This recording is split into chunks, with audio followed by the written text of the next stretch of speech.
Hello guys, welcome back to Stamina for Life, episode 3. Episode number 3. And what are we going to be talking about in this episode, Tammy? Oh, this is a good one. This is where we talk about expectations. And for many people, this is going to be a little bit different. How many people actually have these type of conversations, right? Now, before we get going any further, your homework assignment was actually to fill out list separately of your expectations. So we want to ask you to press pause right now on this video, and if you follow directions, then you would not have seen each other's list until right now. So as you press pause on this, we want you to share your list one with another. And how do we want them to do that, Tamara? We want you to be clear and concise. Make sure that you read through everything that you have on your list. And when one person is done, the other individual will then have an opportunity to seek for clarity, right? Maybe for some things that are on that list. Yeah, and this is how that should sound. Like, hey, when you said help out with the housework, you do understand that I work third shift, and so how did you expect me to be able to?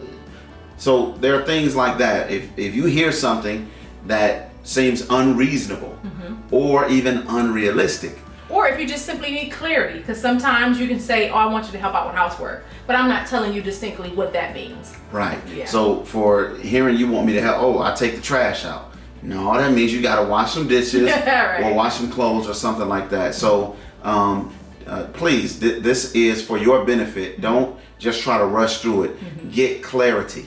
Get clarity. Yeah. All right. We'll see you in a minute.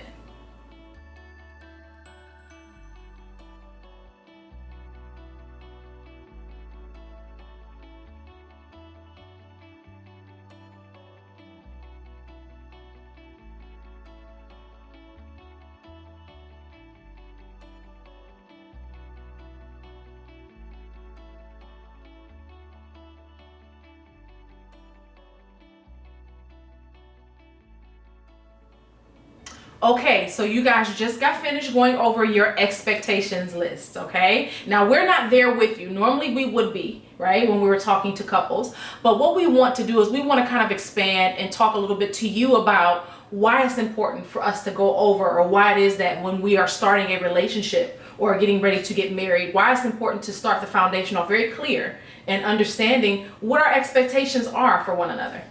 Yeah, we came across a book some years ago. It is called The Divorce Lawyer's Guide to a Happy Marriage, or something around that title.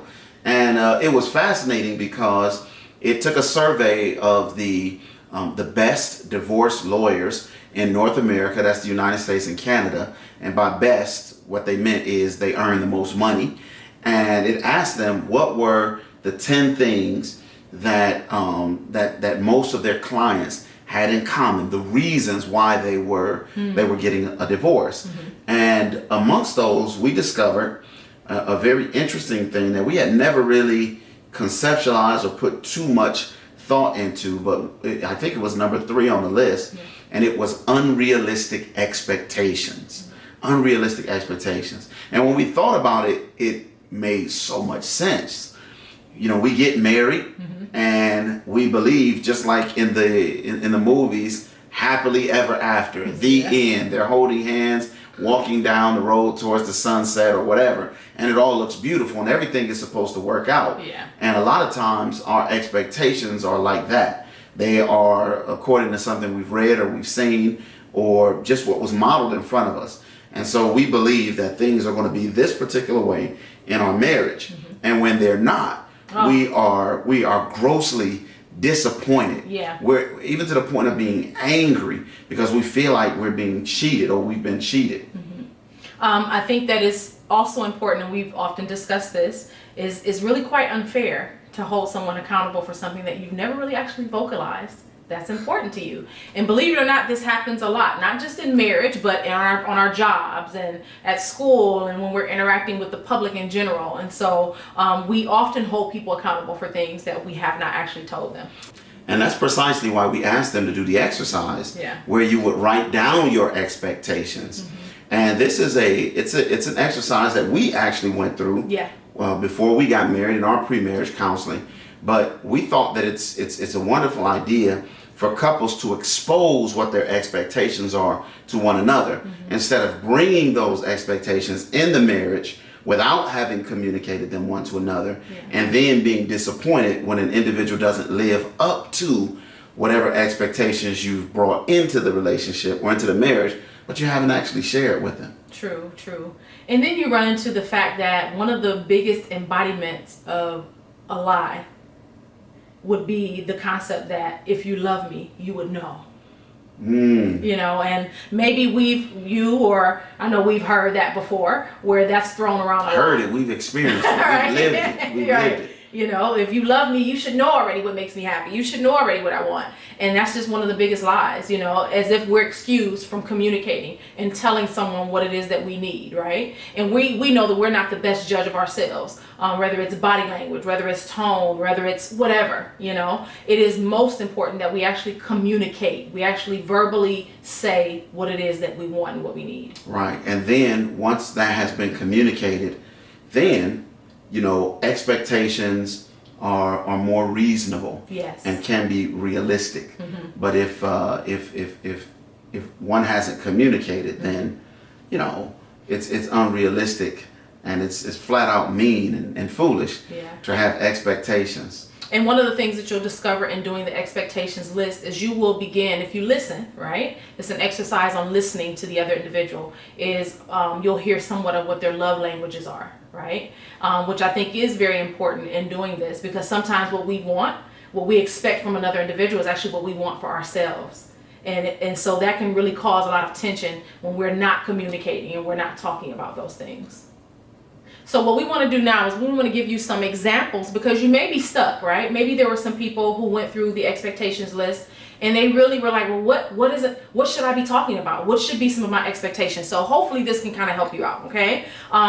Expectations in regards to household chores, right? That comes up. Who's going to do what and when and how? So that's one. Another one would be how we communicate, or how we deal with disagreement. But hold on, let's step back to the household chores. Yes. And this is one of the reasons why, hopefully, in your sharing of your list and in your questions, and you would have gotten to this. But if not, hopefully you'll get to it now. You mentioned something about household chores, and this is something that we often overlook. And that is the household that I grew up in has developed what is considered to be normal to me. So if I grew up in a household, for instance, where, you know, dad went to work at a certain time, came back, and it was mom's responsibility to make dad's breakfast, clean the house, get the kids and everybody off to school, make dad's dinner, and get everybody's homework taken care of, then it's easy to see how a person who grew up with that being modeled in front of them can have that as an expectation for what the husband is supposed to do and what I, as a wife, am supposed to do, and vice versa. You know, if I grew up in a home and my dad never picked up his own plate, didn't have to get his own food, didn't have to, so now all of these things become expectation for me, for what's normal. Or maybe if I grew up in a home and I didn't have a dad. You know, these are all the things that you have to think about when you're expecting something from an individual. Is it possible that they can even give that to you? You know, or should I put it this way? Is it right to expect that from someone who's never seen it? When we talk about that, had it modeled for them, or doesn't even know how? Well, let me add a little nuance to that. There's nothing wrong with, perhaps, there may not be anything wrong with having an expectation that one has clearly communicated. But here's where we need to be realistic. Because it's going to be challenging for a person who's never had something modeled in front of them, and therefore is quite in the dark in terms of what that even looks like. It's unrealistic for me to expect, for instance, my wife to be able to do things the same way that my mother or my grandmother or my auntie or whoever the woman was in the home that I grew up in. It's unrealistic for me to expect my wife, coming from the context and background that she did, to be able to do things in exactly this way, because that's what makes me comfortable. So it's not whether or not this is right to expect it, but we should be realistic about how the other person is going to be able to carry out or meet those expectations. And it could also be said too that there were things that were modeled that they didn't like, right? And so therefore a person is making a decision to do things differently. But again, if we don't communicate about that, that can cause a lot of friction, in a relationship. So it's important to have this discussion. So what are those things? Again, we talked about expectations in terms of household chores and expectations regarding what? Also how we communicate, how we disagree. How we communicate. Now, this was something that actually came up in our marriage. Absolutely. Right? And we were joking around, playing around and talking and laughing and kind of poking at each other as a husband and wife often do. Yeah. And what happened? We were joking around. I said, "Shut up." And it was just like the record. Freezing time. Yeah. And I'm like, what did you say? Yeah. And she's like, oh, I said, "Shut up." and I'm like, well, I feel some kind of way. Like, why would you tell me to shut up?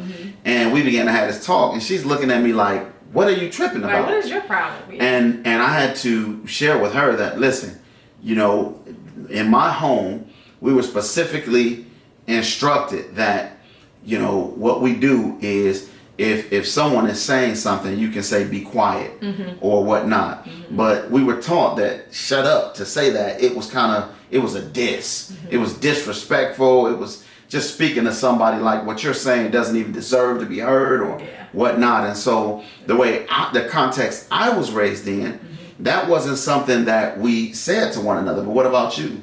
It wasn't a big deal. It wasn't something that was considered to be disrespectful or, or rude or anything like that. Definitely we did have things that were lines crossed. You didn't curse, necessarily at each other, call each other out their names. But again, our homes and the way that, communication happened in the home, like for instance, in your home, you guys can be talking to each other and you'll be heated, and for me, because I grew up in my context, that meant, oh my goodness, something's wrong. But it was nothing wrong. It's just how you all lived, in your home, loud and talking loud. You could laugh and, say things like that. So it definitely was an adjustment for both of us when it came to where we came from and how we will communicate. And you shared with me, like, this is how that makes me feel. And so that helped moving forward for me to be mindful, like, okay, you know what, this is something that isn't comfortable for him, so let's work on not doing that, and vice versa. I shared with you, what my upbringing was, and so we were able to work on that. And that's interesting, something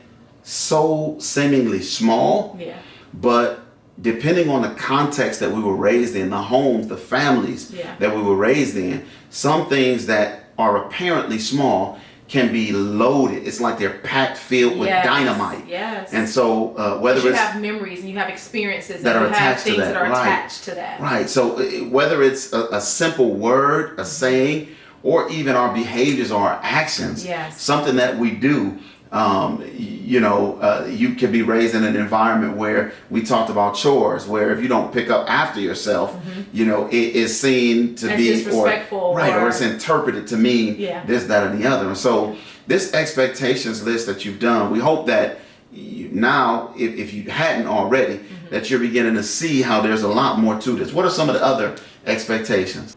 So some more expectations that would come up would be spending time. How are we going to spend time with one another, with our families? Date nights. It's important to be able to have that worked into your relationship. Date night? What you talking about? Yes, date night. Yeah, we absolutely. dated, and that's why we get married, so we don't have to date no more. No. We got to keep dating. You got to have a time every week, right? How that looks for everybody, we've all often said, is going to be different, right? Depending on your schedules, depending on where you live and what's going on in your lives. But there should be some time set aside for you in the continued growth of your relationship. Let's see if I can put that another way. Date night means I want you to intentionally invest in me. Yes. Oh, I said it wrong. I want you to intentionally invest in us. Yeah. Right?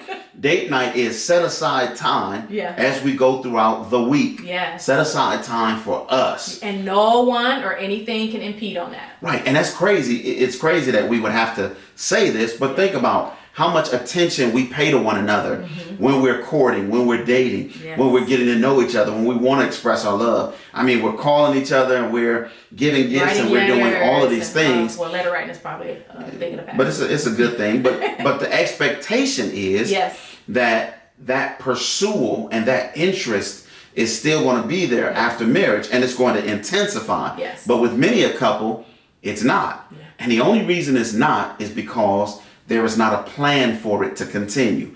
So if it's an expectation, I still want to be pursued. Yeah. I still want to be treated like a knight in shining armor. I still want to be treated however you want to be treated. Then, that's an expectation that needs to be shared. Now, not only date night with us, but guess what often comes up in relationships? How are we going to spend our holidays? We have families, right? Your parents, my parents, your siblings, my siblings. So we have to also take that into consideration as well. So where are we going to spend Thanksgiving? Where are we going to spend Christmas? And, when we go to town, all vacations and all these things like that. So again, spending time, talk about that. Another one, a really big one, which is also one of the top reasons that people get divorced, Stephen, finances. Yes. Finances, big reason. Yeah. Money. How are we going to deal with our money? Yes. Now, if you are, living in the 21st century, probably both of you have separate bank accounts because you are single. You've been going to work. You earn your money. You put it in your bank account, and you make whatever decisions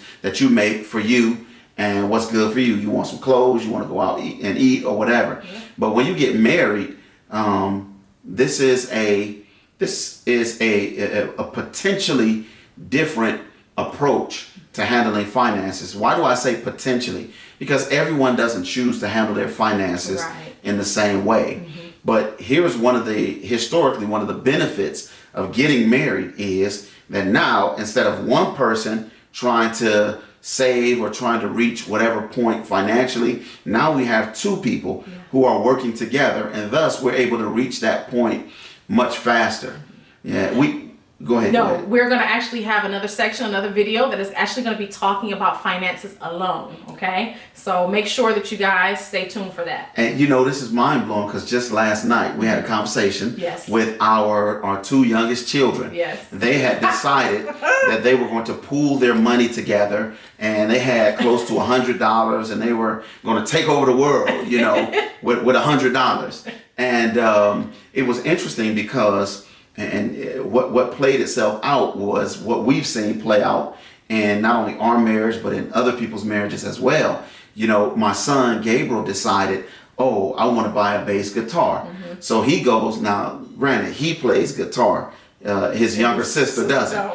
But he goes to her and says, hey, let's get this bass guitar. And she, thinking, all teamwork makes the dream work. She's like, hey, you can get the guitar. Not asking how much the guitar costs and whether or not all of their funds will be exhausted with the purchase of this guitar. Yeah. So she says, yes, get the guitar. So he gives the money over to Tamara, and the purchase is getting ready to be made. And then, something pops up that our youngest daughter wants. And so she comes and she's like, hey, I need $10 out of that in order to make this purchase of something that I want. And it's like, well, what are you talking about? We don't have $10. We're purchasing the guitar. It's like, but I didn't know that all of a sudden, they start going back and forth. I want my money, this, that, and the other. Why? It's because there was not, even though they had a quasi agreement, there was not real sufficient communication in terms of how are we going to go about doing this, right? This is no longer my money to make a decision with arbitrarily. Right? Either to take out or, make a purchase or whatnot. And so how many couples does this become an issue with? One of them charges up the credit card and runs up the debt. And then the other feels like, man, I'm working, and every time I work, you just keep dropping us into this hole and increasing our debt and doing this over and over again. So we need to come to a consensus or an agreement on how we're going to move forward. Right. Another one would be children. Now, this is, again, one we found even in doing post-marital counseling, right? That this comes up a lot. And for instance, when are we going to have children? Now, we know all too well that can happen right away. not even just a month after our wedding, you know, I was pregnant. Don't regret it at all, but things happen, right? Having the discussion, and if you want to plan to wait, what are going to be your forms of birth control? There are some couples who don't even talk about that, right? Mm-hmm. So talk about that. It's important. How many children do you want to have? And you mentioned already, but when? Mm-hmm. And I will say this, and nowadays, if. Yeah. There's sometimes, and we've seen this quite often, there's one person who, you know, I want a lot of kids, or I want kids right away. Yeah. And then there's another person who's not quite as convinced that kids are going to be a welcome addition to the family. Yeah. And there's a lot of things we mentioned, maybe we didn't mention, but children, when it comes to discussing children, you know, is someone going to stay at home and be with the children? Are we going to send them to, you know, a daycare? Mm-hmm. No, I don't want to send my child to a daycare. Well, how am I supposed to go back to work if, you know, they're not in a daycare? Well, no, I expect you to. Well, did we ever talk about this? Mm-hmm. How you're going to raise the children, right? What religious context, if any? Again, I think those are things that are important to talk about and bring up when the rearing of children. What do you mean when you say what religious context, if any? One thing that we know for sure, again, in counseling lots of couples, is that there oftentimes can be a divide. If you are marrying someone who does not have the same faith as you, that can be an issue when you begin to have children. Where are you going to take the children to church, and when, and what principles, right, underline how you want to raise your child? And so it's not just two people getting married. We often tell couples that the family itself, your family and my family, are melding together, but then our principles have to somehow form so that we can raise children, you know. Another expectation to consider talking about is, where will we live? That's one. We talked about spirituality and faith. Again, we talked about this with children, but surely with the individuals that are going to be in a relationship together, that is a discussion that you need to have, you know. Right. And the reason that's important is because, you know, some have a very strong commitment to their, you know, to God and to their faith and whatnot. And others, you know, they may believe, but not have a stronger commitment. Right. Yeah. And, or a strong engagement or involvement. But for the one spouse, it's like, no, I got to go to choir rehearsal. I got to go to Bible study. Right. I got to be at early prayer. And the other spouse may say, well, wait a minute, you giving a whole lot of time. How much time are you giving to me? Right. You know, like when is there going to be time for us to be able to do something? Yeah. And for one person, the expectation is, I'm marrying you and you know I have these commitments. Right. So don't expect that these commitments will shift or change, right, just because we're getting married. Where the other person may say, well, I expected that you only had that level of commitment due to the fact that you were single. That I wasn't in your life. Right, but now that I'm a part of your life, the expectation is, again, those expectations need to be shared. Yeah. And by the way, this is something that we haven't talked about, but maybe we will a little bit later on. And that is, I may have an expectation and you have an expectation, and they seem to clash. Yeah. So what do we do when that happens? But we'll come back to that. Definitely. Now, this last one is one that is also on the books for being one of the top reasons why people get divorced, and that is intimacy. I know a lot of people are like, well, why does that have, you know, how can you put our expectations about that? Because everybody has them. Absolutely. To a greater or lesser degree. It is a real conversation to have. Why is that, babe? Yeah, I think it is important for a husband and wife to come to an agreement on the... listen, I will confess that I had unrealistic expectations in terms of intimacy. It's like, look, especially like, man, I'm trying to do this whole saving myself for marriage, and so I've been going without, and so now that I'm married, woohoo, you know, it's all bets are off, like, whoa, you know, take the shackles off my feet so I can, you know. So it's like, but, you know, my spouse's perspective may be a little bit different than that. And so coming to an agreement, I think this is on so many levels. We can say this is important. And we'll explain a little bit in another episode explain why this was so why it was so powerful in my life, was so important in my life. But yeah, I had an expectation that was this, and my wife's expectation, based on her background and her temperament, a little bit different. And so being able to find a happy medium was a very very important thing. I think we've also talked with couples that, you know, and look, we're Christians. We're Christians, and so there's a biblical teaching, and this biblical teaching is not to be abused. Yeah. It is not to, you know, lord over someone or beat them down. But I think the Bible actually encourages. Yeah. It says that, you know, that the wife's body belongs to the husband, and the husband's body likewise belongs to the wife. And so unless there is, and here's that coming together, unless there is agreement that you should not basically, don't starve one another, unless there's an agreement over time that we're not going to be intimate for the next such and such a time, and then afterwards we'll come back together.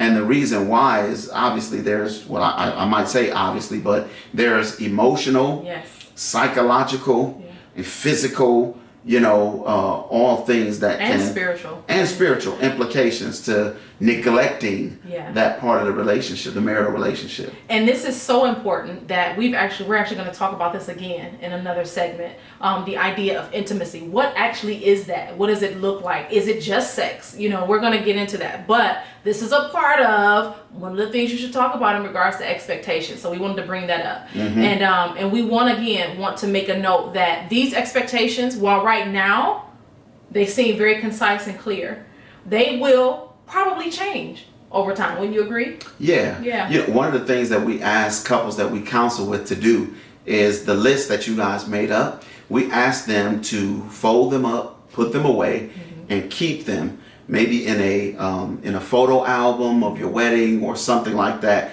with your your marital documents or something like that. And then what we encourage them to do is, after 2 or 3 years, to come back, take those lists out, and then look over them again. And it's been very interesting that when couples do that, they recognize how much they have changed, how much they have grown, things that they thought were extremely important or reasonable before they got married. And all of a sudden, after marriage, 2-3 years in, they're like, what was I thinking about? How come I didn't mention this or this or this? There's so many other things that come to mind based on experience. Or you actually do realize how unreasonable some of the things were that you requested. And we laughed about that. You shared this earlier about when we had our first son. Very brand new experience, you know, for both of us. And there were a lot of, you know, expectations that we both had. But you had shared how... Yeah, I mean, I literally, oh, Lord have mercy on me. I can't believe I said this now. But I did. I said, listen, don't wake me up. If the baby cries, the baby poops, the baby does anything, don't expect me to get up. I'm not moving. I'm not doing anything at night. You know, at the time, just to make myself look a little better. At the time, I was working on a farm and in a rock quarry, and I was deaning and teaching and so forth and so on. And I love my sleep. And so as we all do. I can't believe that I was so selfish to say, you know, and let me just quantify for you what it sounded like to my wife when I said, don't wake me up at night because I got to get up and I got to go to work in the morning. Number one, what it sounded like is, you're saying that me staying here and taking care of this baby all day is not work, right? That was number one. Come on, sit back down. The devil is a liar. Yes, he is. That was number one. Number two was that my sleep is somehow more valuable or more important than your sleep, right? And you know, and then thirdly, you know, I am not interested in our son if he's going to disturb my peace, so to speak. So these and many more can be things that people interpret based on, or that my wife interpreted based on just the simple statement that I made, don't wake me up. Now, after seeing the rigors and living through the rigors of raising a child, I recognized how utterly stupid and selfish and self-centered that demand was. Hey, look, we're married for better or for worse, in sickness or in health, for richer or for poor, but not between 10 p.m. and don't call me, don't ask nothing. You know what I'm saying? Unless you want to be intimate, of course. Then you can wake me up at any time for that. You know what I'm saying? And so just utterly selfish and self-centered. And so once that was revealed, and here's the thing too, when we're single, we don't recognize just how selfish we are. Yeah, and that's all of us. Because while that was your moment, I have had plenty of them, and we continue to have them. And that's what Tell we mean. Tell me about some of your moments. No, we can talk about that later. But no, when we talk about expectations changing, the woman that I was when we first, and the man that you were when we first married, are not the men and women that we are today. Now, for some people, you get scared. Now, who are you? Listen, our principles, right, have matured and grown, but surely the 22-year-old that I was and the 42-year-old that I am now should, mature and grow, should blossom. The man that you were at 22 and the man that you are not 42 should grow, and the expectations that we had then can change and they can grow. There are some that I no longer have because they just weren't, I found that they weren't important at this stage in my life, right? And there are multiple stages that you're going to have, and multiple children that we've had, and so the way that we've dealt, so all of these things, so don't be afraid. Yeah, and I think that what you mentioned in terms of not being afraid, that's important. The foundation remains the same. Yes. The foundation doesn't go anywhere. Yeah. But on top of that, now I become more thoughtful. I become more considerate. I become more caring. I become more sympathetic. I become a better listener. I become a better nurturer. I become a better helper, right? And so we're talking about changing, but in a positive way. And just to give you your props, not only do you taking care of kids, but you wash clothes. I don't wash clothes. I can't. I'm emotionally distraught over the years or so. He's the ones that washes the clothes. And there are things where people will look at and say, wow, that's how we've grown and matured. This is much deeper than clothes. You know what I'm saying? You are definitely caring and thoughtful and loving father and husband, but things change and we grow and we mature over time. And I want to share with you that, it's not the change and the growth is not always intentional on the part of the individual that grows and changes.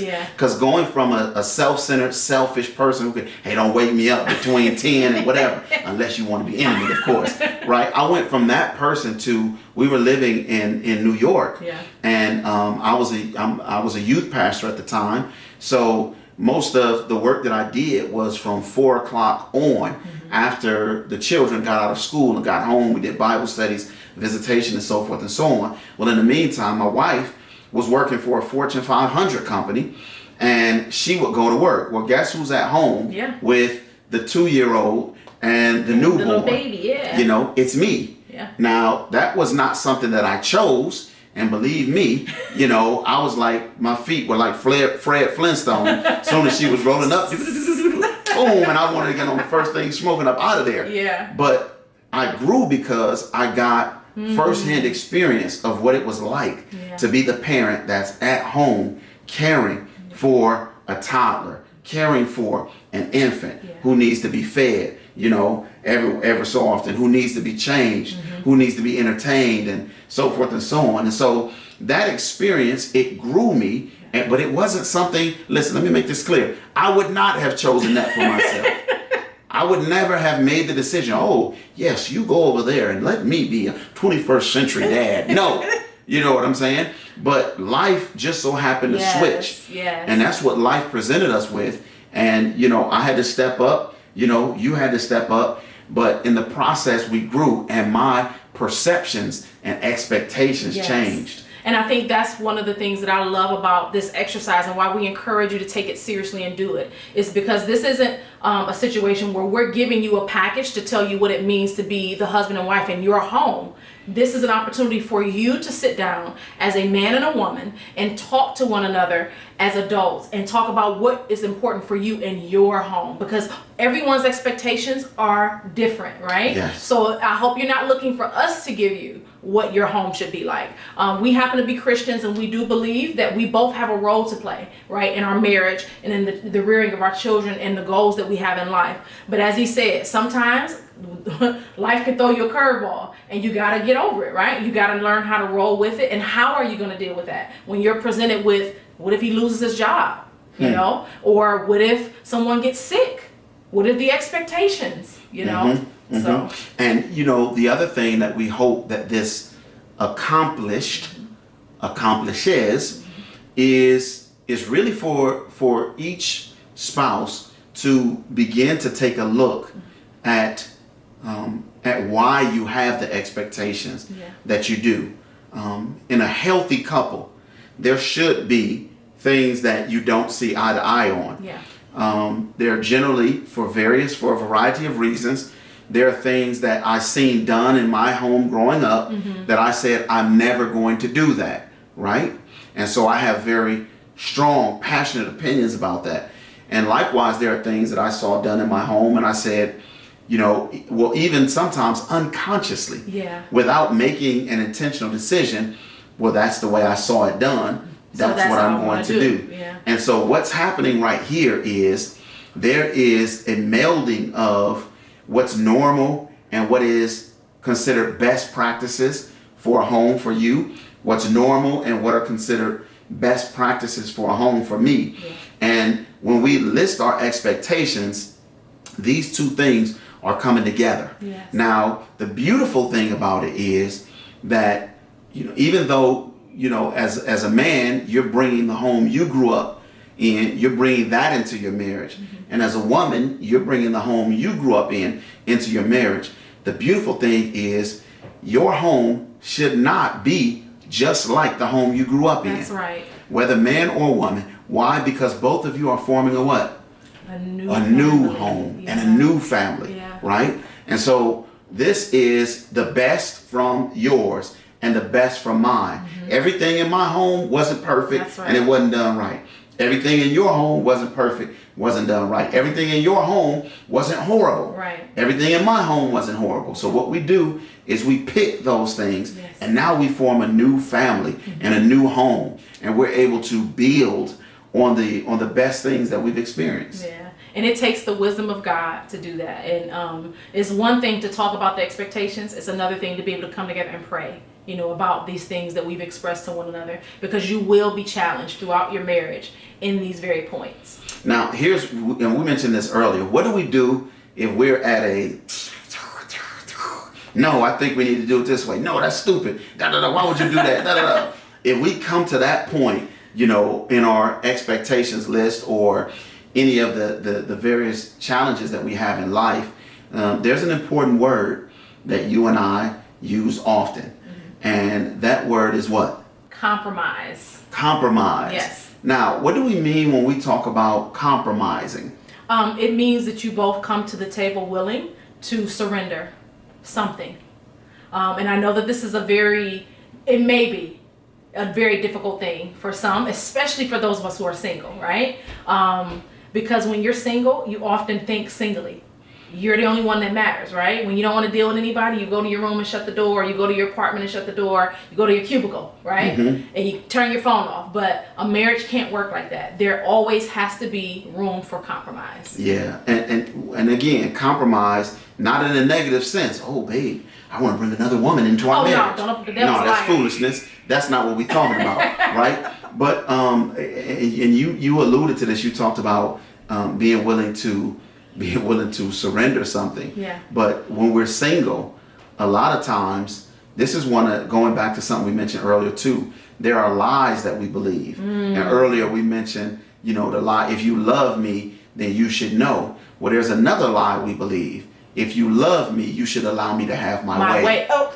Right? But that's not the truth. No. That's not the truth. In fact, it may be that my wife is better at something or has a better perspective on something than I do. And it could be an easy thing for me to try to manipulate her and say, well, if you love me, you would let me do this. You're always trying to change me and trying to this, that, and the other. Control me. Right. But, getting out of self. That's one of the most difficult challenges of marriage.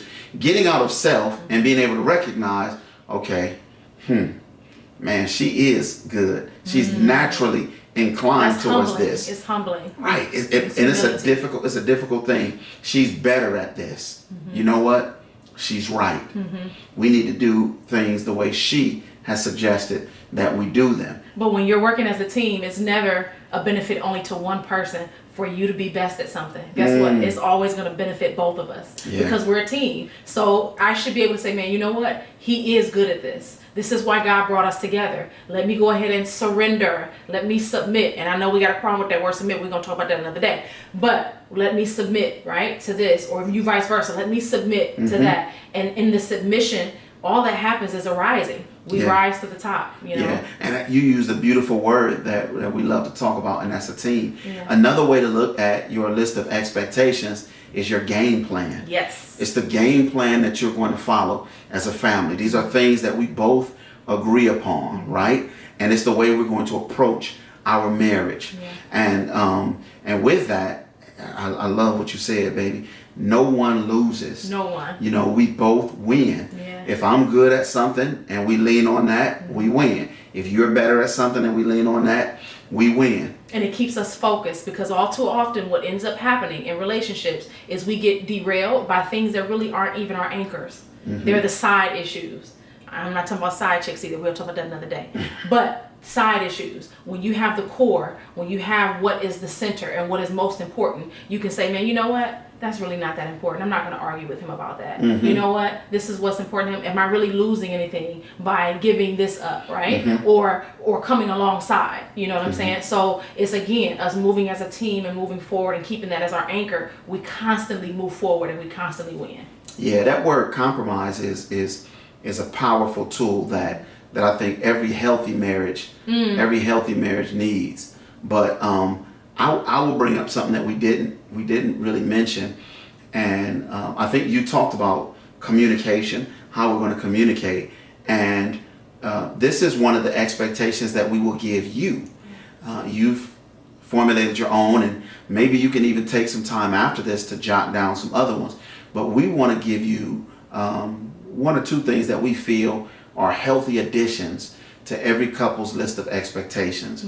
And one of them is it's in the realm of communication, and we'll talk more about this because we have a whole episode on communication. But it's deciding how we will disagree. Yes. How are we going to we don't like to use the term fight, but how are we gonna disagree with one another? Yeah. And what are we gonna do when we don't get our way? Yes. Now, this is a marriage wrecker. It's a straight up marriage wrecker. Tamara and I have a disagreement, and not physical, but we don't see eye to eye on something. I'm frustrated. I'm upset. I'm angry. So what I do is I leave and I go to my parents' house. I come in wearing a long face. What's wrong with you? Everything all right? I'm okay. Can I spend the night here? Why would you want to spend the night here? You got a home. Nah, I'm just this, that, and the other. Your parents aren't dumb. Right. Your cousins aren't dumb. Your uncle or auntie aren't dumb. They know the only reason you're going to come and want to sleep on their couch and not in your own home and in your own bed is because of something that's taking place between you and your spouse. Don't take your stuff from your home to your family's home. Please. Or your friend's home. Or your friend's home. Or your brother or sister's home. Or your right. This is a healthy expectation that as husband and wife, you have what we consider a family circle. Yeah. And I know you love your mom and dad. Continue to love them. Yeah. But as much as you love them, you don't bring mom and daddy into your family circle. No. You don't go and tell, yeah, mom, dad, she don't understand me. She just don't, mom and daddy, he never listens to me. He doesn't, that is a marriage wrecker. Mm-hmm. We said already that we believe in the principles of the Bible. And one of the things that the Bible says is, for this cause shall a man leave his father and his mother, and shall cleave to his wife, and the two shall become one flesh. What the expectation really is boundaries, and we are very big on boundaries within the marriage, but also within the communication and how we deal with conflict and issues in the home. Now, I do have one stipulation: you put your hands on somebody, we're gonna call 911, then we're gonna call mom and daddy. But I digress. Say for abuse and things like that. So I don't want anyone to walk away from here like, well, what if? No, if there's abuse happening, you do say something to someone. You get out of there, you get help. But what we're talking about is, we're talking about disagreements. We're talking about we're not meeting eye to eye. We're talking about the lack of communication and and we're those types of things. Right. We don't agree on the finances. Right. We don't agree on what school to send the kids to. Right. He forgot our anniversary, or she did this, that, and the other. Right. Those are the types of things that they can become marriage wreckers, because what you're doing is you're presenting to your family only the negative element of your spouse, what your perceived negative element of your spouse is. Right. And so your family, when they hear that, well, the only thing that they can reflect is, and what most now, if you got a good, healthy family, they're going to tell you, get your bags and get your tail back to your own house and go work your junk out, right? That's a healthy family. But some families are dysfunctional and not healthy. It's, oh, baby, you always can come here. And it's like, as much as that may sound good, that's not for your best interest. Right. One of the biggest blessings that we reflected upon in our lives was that we didn't live in the same city as our families. Nope. We're both from Cleveland, Ohio, and the fact that we did not, when we were married, we lived 10 hours away, we lived 8 hours away, we lived, everywhere. Always lived away. Right. Yeah. And one of the although that was challenging when we had children, one of the blessings of it was that we were sort of forced into dealing with our issues, right? Because I couldn't run to my family. She couldn't run to her family. Now she might sleep with her back to me one night, and I might sleep with my back to her the other night. But we had to work our stuff out, and it actually helped us. It made us stronger. And the thing that's so much necessary about the boundaries is this: all marriages are going to have growth points, right? And things that they're going to go through. Going and talking about your spouse to your parents, your siblings, to your neighbors, to all these people. What you don't remember is that when you actually grow and forgive one another and you actually mature from the experience, they don't ever forget. Right? So you've built up this bank of negligence with your family and with these people that you feel like you care, and you just got to go talk to somebody, right? But once he's grown, or once she's grown and matured and changed and things are good, they still are left with this impression of the individual. So this is why we're saying it's important for you to have communication within your relationship. But if you just have to have somebody to talk to, it should be someone that you can trust, right? Someone who is not these people, someone who's going to tell you the truth, who's going to hold you personally accountable for your relationship, not just the person who you're saying is not listening to you or not doing what you want them to do. Yeah, in fact, what we do is we encourage couples to have at least three. We encourage couples to have at least three other couples that are a part of their lives. Now, again, this doesn't mean that you divulge everything, right? But there are times when you need to be able to get somebody else's perspective. Yes. Because believe me, when we are frustrated or infuriated or whatever, our perspective is all we can see, and it can be smothering. And we need to be able to get a different perspective. But just to help you on those three areas or three other couples, we say have one couple who has been married for 10 to 20 years longer than you have. If you don't have children, definitely a couple that does have children, right? And why do we say that? Because this couple has probably been where you're going, right? They understand the different phases and stages of the marital life, and they can help you to get perspective that otherwise you can't see when you're just right here, right now. We also say that you need to have another couple that is more like a peer couple. They're married within a year or two of the same place that you and your husband or wife have been married. And again, this is not so that you can go and tell them everything. Right. But in your friendship and in your conversations, there will be things that you talk about in a general sense in marriage that'll help you to see, oh, we're not crazy. Man, it's not just us. Yeah. Like, man, other couples that are like us, they deal with the same thing. And it's like, wow, sometimes we can feel like we're unique. Like, man, this is not supposed to be happening. This must be a bad thing. Yeah. But having peer couples to be able to talk to can help you to see as well. Like, wow, this is normal. This is the stage that we're in. Yeah. And then, of course, we also suggest that you get a couple that you can mentor. Yes. Now, the benefit in mentoring a younger couple is that while you're mentoring that younger couple, you get an opportunity to reflect on yourself. And you're like, man, we were there. Yeah. We know what that's like. Yeah. And man, we came out of it. And it's good to be able to remember where you've come from. It's good to be able to remember what you felt like when you were there and what you feel like now that you've come out of it. Yeah. So listen, this is the expectations, right? And so we want you to, again, to keep those lists, keep them near and dear to you, because you're going to be looking at those quite often over the next couple of years. And again, don't be afraid for change, but make sure that you come back together as often as you possibly can and talk about these things. It is a good bridge for communication. Absolutely, I would say so. Absolutely. And please, after you've listened to this, you may want to go back and continue your conversation and jot down some other things that you think are important that maybe you didn't think about on the front end of this. Yes. God bless you. Stay tuned for your homework.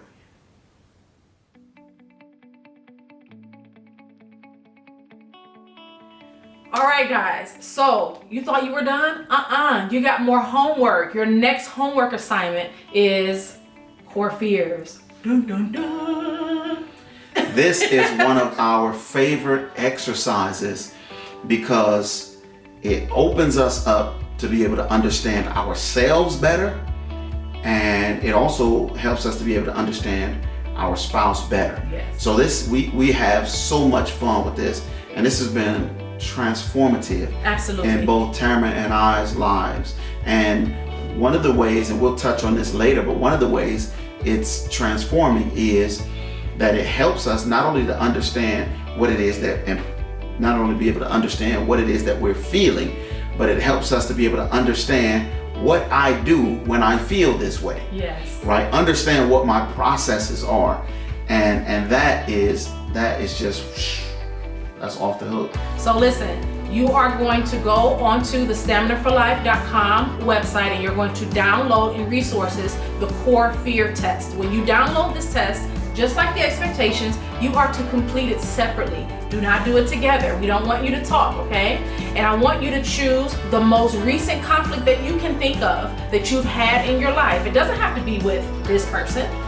It could be with anyone. It could be at your job, your parents, your siblings, whoever. But you're going to use the most recent conflict that you can remember. And then you're going to subsequently answer all of those questions underneath.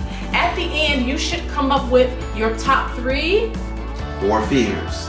And also your top 3 reactions. All right. So remember, read the directions very carefully. And we will come back and talk to you on our next segment about core fears. And remember, do the work. Yes. The power in this next episode that you're going to watch is when you have done the work. Because what we're going to share with you is going to largely be based on the work that you've done. All right. Check you guys out next time.